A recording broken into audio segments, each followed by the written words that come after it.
Henshin a go baby. What's good, guys? Yoku here, and man, it's been a while. I mean, honestly, I haven't been here for a little bit, but that's something I'll explain towards the end of the video or in a entirely different video. I don't know. But point being, the reason why you're here, the title of this video, you guys in particular, free to play, not so much the I don't like veteran. I like, or rather, how do I explain this? I say veteran players a lot because that's what we are. But I got a comment the other day, and it made me really think. And comment was basically saying the game just came out like 8 months ago. How are the veteran players? And even though myself as well as others answer that question for them, I still feel like seasoned might be a little better. So seasoned players, we've been on the plate for a little bit. We got some seasoning. We you know, put the salt and pepper, the Tonys, if you will, the adobo. You guys know, if you cook, you know what I'm talking about, bro. But we're seasoned players. Seasoned players are in a stronger position. But free-to-play players, you guys just got put in like the best, worst scenario. And I know there's a word for that when you put two opposite work. We're just going to talk about it. So as of right now, you guys can see I'm on the Hoyo Lab website, and I know most of y'all have seen this. If you haven't, hi. But we have a lot of drip feeding going on. The main drip feeding right now is between version 2.0, which we do know is the next version. So we're not getting a 1.7, we're not getting a 1.8, we're getting straight to 2.0. That being the case, Misha is someone they just revealed last night. They then double revealed, or rather it was in the reverse, Sparkle, aka I'm pretty positive this is supposed to be Hanabi. Hanabi was one of the characters that got like sprinkled around along with Black Swan. Some of these characters are from the big dream that got spread around very early on during Star Rail. There is some things that we kind of know about these characters, but not a lot. Like Sparkle in particular, or Hanabi, I don't know too much about, but I'm gonna read these and then we'll kind of break it down and I'll give some opinions on that. But the main thing that I want to talk about here is that 1.6 is coming right, what, in a week, in 2 weeks, something like that. So you guys have 2 weeks to prepare, which means we do have, what is this event is starting up. Make sure you take advantage of this for sure. I'll talk about that in a bit. And then in 1.6 we have, where they at? Do we not have them here? Could have sworn we had drip feeding of them already. Ruan Mei and Dr. Ratio, right? Those are the two drip fed characters that we have. Where the hell? I guess we don't have them here. That's super weird. Maybe I passed it up. I'm not entirely too sure, but I do know that we have Ruan Mei coming in the game. I had to come over to Twitter in order to get this. What I want to talk about in particular with Ruan Mei is that she is a ice character. She's also Harmony. Sparkle coming in version 2.0. If we look at Sparkle as well, let me just kind of pop these open real quick. Sparkle here is also a Harmony character. Okay, guys, so being Harmony and Quantum, even though her scheme is like totally fire, but whatever. Point being is that you guys are looking at this, Ruan Mei being the Harmony character, and when I say the Harmony character, I mean the Harmony character. A lot of you guys don't have Bronya. That's what y'all told me. Not having Bronya means that you don't have the staple of what makes a lot of teams function in a very strong way, a broken way, or a optimal way, if you will. And I say optimal because running it without Bronya, you got to do some other things that you wouldn't have to do if you had Bronya. It is what it is.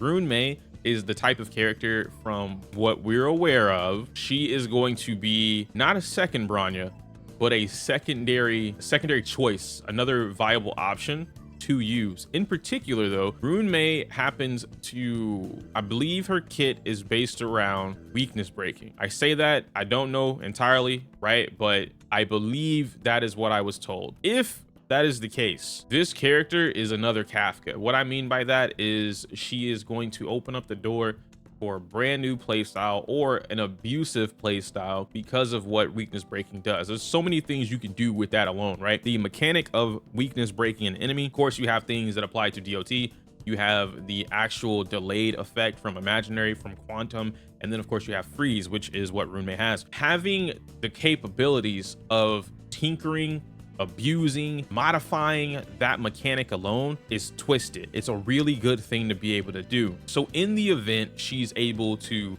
extend the effects of weakness break, she's able to double the statuses, she's able to maybe like re-trigger weakness breaks or the effects of weakness breaks. She's able to do weakness break things without being broken. She has a higher weakness break multiplier, or the ticks, right? So like I think every character, normal characters have 30 on their toughness toughness damage, and then their ultimates have 60 or something like that. So if she has the ability to anything modifying this, crazy good. You want to pick this character up. This character is borderline a must pull, not for the sake of like everyone needs her. What I mean by must pull or borderline must pull is that not having her on your account hinders your account, because we know 1.6 we're getting the new MOC, the extra MOC. They just buffed MOC. A lot of people have been saying that 8 feels like 10, 9 feels like 10, 10 feels like something else, and that's where we are right now, right? I haven't seen anyone, I'm not gonna say anyone, I did see a 0 cycle at this point.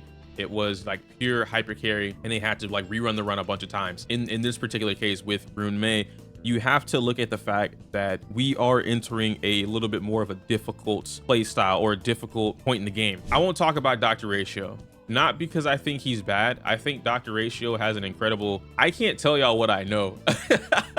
The chat comments can tell you what they know about Dr. Ratio. I cannot. I'm under the impression Dr. Ratio is a busted ass unit. I would love to pick him up, but there are some things that I was told, so I can't tell you that. But being a hunt imaginary character, very strong. I don't know any intricacies of his kit. I just know he does damage. So it's a little harder for me to talk about Dr. Ratio the same way that I would be able to talk about Ruan Mei, because the implications of Ruan Mei are significantly higher than what Dr. Ratio could ever bring to the table. He would only bring damage and maybe something else to his kit, not entirely too sure. But then you go into, where's she at?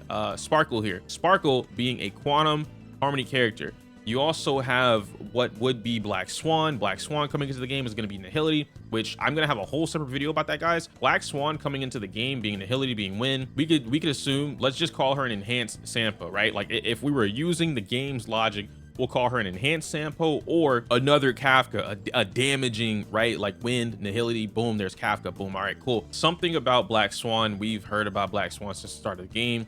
Everyone's been hyping up Black Swan. Even when Kafka came out, there were tons of people, oh, when Black Swan comes out, Kafka is going to be the best character in the game. When Black Swan gets here, nothing's going to beat DOT. Black Swan's going to put DOT on the map. Kafka's just the enabler. We've heard all these kinds of things about Black Swan. So you have Black Swan, you have Sparkle. Right before that, you have Ruan Mei, another harmony character that enables some completely different busted mechanics to be able to abuse in your team. As a free-to-play player, you guys are in the stickiest position right now, because you do not have enough gems in order to get this. If we're following the standard Genshin route, or you know, not even Genshin, Hoyo route, anniversaries happened on the anniversary of the game, right? Anniversary would be around April, end of April, I think, like 26 is when, I think April 26 is when the game came out. So anniversary is around there, which is probably going to be, what are we going to 1.6, and 6 weeks after that would be 2.0. 6 weeks after 1.6 is probably around the end of January, maybe like early February. And then you would have another one 6 weeks after that, that jump you into March, maybe like early April. So 2.1 would start around early April if they don't give us a short or long banner. If they do the thing they did previously with Topaz's banner, and they give us a short or long banner, or not Topaz, Jingliu, and we got like 2 weeks instead of 3 weeks, that could alter how some things are. But if they don't do that and they follow the 6 week period, then 2.1 would essentially be the anniversary patch, even though 2.1 would like be in the middle. It'd be in the middle of the anniversary. So I don't know, maybe a little 2.1 and then the next character comes out, and then the second half of 2.1 is the anniversary. You guys can let me know if Genshin or Honkai Impact does things like that. I'm not super sure on that information, but that would be around the anniversary. That is probably your best bet in terms of getting anything gem wise, but by that point, the character's already gone. Sparkle would be gone, Ruan Mei would be gone, Black Swan would be gone, Kafka's rerun would be gone. If they did a Blade rerun, that would be gone. Any of these characters that you might be fishing for, gone. And then you would only have all those extra jades on whatever character is going to be here in 2.1/2.2. So it's a little tougher to make that decision. The point that I got to, I know that was a long-winded thing. I had to explain like my thought process so that you guys understood exactly where I'm coming from with this title. So you're not like, oh man, this is clickbait. He's just saying this because he hates free-to-plays, whatever, which I don't. I try to look out for free-to-plays, but I can't help everyone that doesn't want to be helped. You know that saying where like you can't help somebody that legit doesn't want to be helped? That's a lot of free-to-play players. When I tell you guys how to improve your account, what to do, how to get better, how to get stronger, the first thing they combat me with is, oh, I can't pull everything, or I can't pull when I want, and something about whatever, and they can't pick the characters. I don't know. I really don't know. Y'all's problem, and I don't say this to everyone, but someone's gonna comment. Someone's gonna say this, and they're gonna prove my point. I know it. They're not gonna get to this point in the video, so they're gonna prove my point. Someone's gonna mention something about free-to-play players, and they're gonna say how I always talk about light cones, and that characters are more valuable than equipping your character or whatever the hell, and a bunch of other crap. Some of these light cones are busted as shit. I want to let y'all know that right now. I've been letting y'all know that, but I want to double down. Some of these light cones are absolutely cracked. The 4-star light cones that are on the banner, getting S5 or S3 copies or versions of those light cones,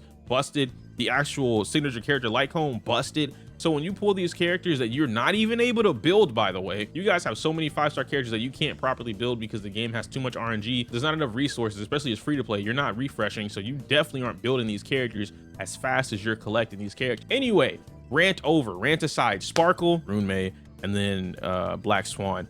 You guys need to make a strong decision, and you got to stick by it. You can't do it. But if you pick, let's say, okay, Sparkle being Quantum Harmony, I'm just off the rip, you have to say Zila. Zila is like guarantee. If you have Zila, pick up Sparkle. It is what it is. Or if you don't care about playing your Zila or Sele, don't pick up Sparkle. It's as simple as that. Or don't prioritize Sparkle. That's what I should say.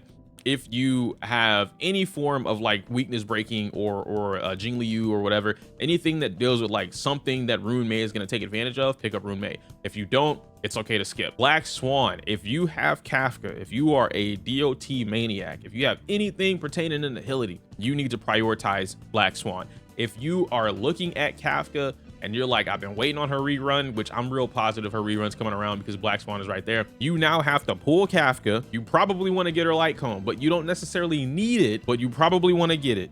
But if you don't, because this is now a sticky situation, so I understand I can't advocate for getting her light cone right now, Kafka, and then immediately start saving up for Black Swan. That's it. You don't fuck around. You don't pull for pity to build up pity. You don't accidentally, oh, I did this. No, you gonna F around and find out, because if you don't have Kafka, don't worry about Black Swan. If you have Kafka, start saving up for Black Swan. And let's start, if you already have it guaranteed and then some, go ahead and do what you want. If you don't though, you gotta prep, boy. There's so many things that you guys gotta make a decision off of, and the decision isn't easy. It's not like a one and done, oh yeah, Sparkle's gonna be the next best thing in the game. Like, she's the next Bronya, she's the best thing. Everyone should pick her up because it's guaranteed immediate must pull. I can't tell you that. No one can tell you that, because if you don't have the characters to take advantage of these characters like Sparkle, Ruan Mei, or Black Swan, what are you gonna do? Legit, what are you gonna do? You're gonna pick up Sparkle and then wait for the rerun a year or two later? You have no idea when it is. They've already shown us they're not even following the order of when these characters are getting reran. They're just dropping stuff. At the end of the day, you guys really need to lock in. That's the easiest way to say that. You guys have to lock in. If you don't lock in with what you got going on, you are gonna be pissed off. The game is getting tougher, which is a good thing, by the way. It gives, they got another good comment. I apologize for not being able to remember everyone's names that gives me the comments either, because I see them in passing. And then I'll make the video way later, and then it'll just like click in my head that, oh yeah, this happened. I got another comment that was really good, and it basically was referring to what I said on the podcast a couple of days ago or a week or so ago, and where I said that free-to-play players are looking for the Jades. And so the challenge aspect, they're only playing it for the Jades. But the comment was, to sum it up, it was basically saying that they, some of them, not all of them of course, look forward to the challenge. It gives them something to work towards, where the Jades are the reward. So if, let's say, you can't clear MOC 10 and you're finally able to do it, you finish building out a mono quantum team, you're very proud of it, they're doing damage, you're popping 100Ks with your Zila, and then you can clear MOC 10 no problem. 3 stars free, 2 turns, yeah, or 2 cycles. That is an accomplishment for them. I respect that. I absolutely respect that. That's exactly how I feel, minus the Jades. I don't need the Jades. The accomplishment is beating it in a certain amount of time. That's my accomplishment, but I respect that 100%. So I can't even knock that. When I talk about free-to-play players, it's not me downing you guys. I'm not talking shit. I know it might sound that way. It's just, dude, I'm a confident speaker. That's really all it is. I speak with confidence. I don't speak with, you might hear me say uhs and sometimes. I usually try and cut those out, but I don't speak in a way, the best way to say it, I don't speak like a bitch. I don't mean that in a derogatory manner. I mean legit, I don't pussyfoot around. I don't beat around the bush when I speak, especially if I know what I'm talking about, or I'm confident in what I'm talking about. But that's what it is. Anyway, that's long enough.